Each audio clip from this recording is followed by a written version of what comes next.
در تحکیبت لب لبی دریا چه بودو در تحکیبت لب لبی دریا چه بودو منو چه گویا زیدا منود مگشتمه منو چه گویا زیدا منود مگشتمه ای رفتنی تو دیگه کی را آچه بگو آچه لختی جیگرو افسوس کی نستی در برو ای کاش درای ای درم باز متره آچه بگو سرسری هر کوچه بگو می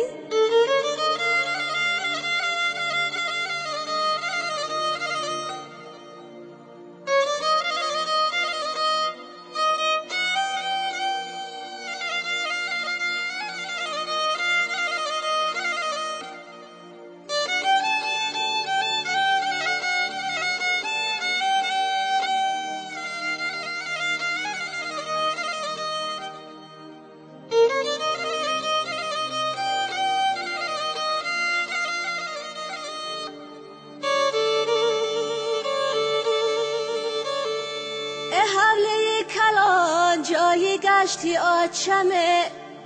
با آوازی شیرینش بگو بچمه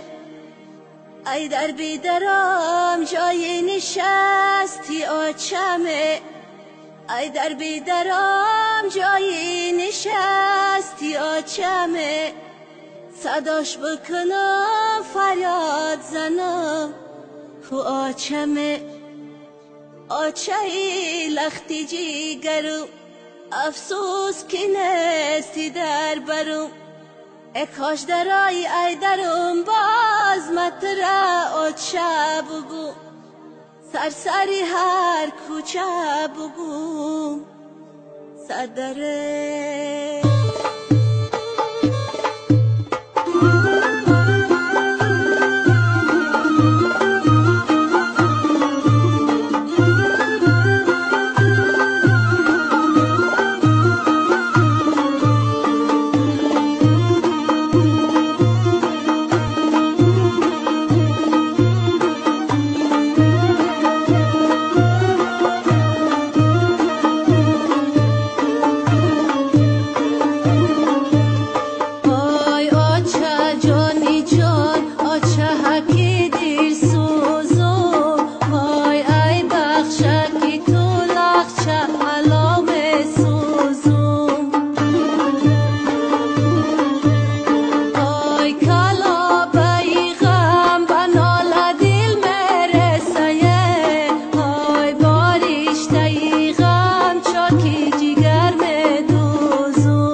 حالا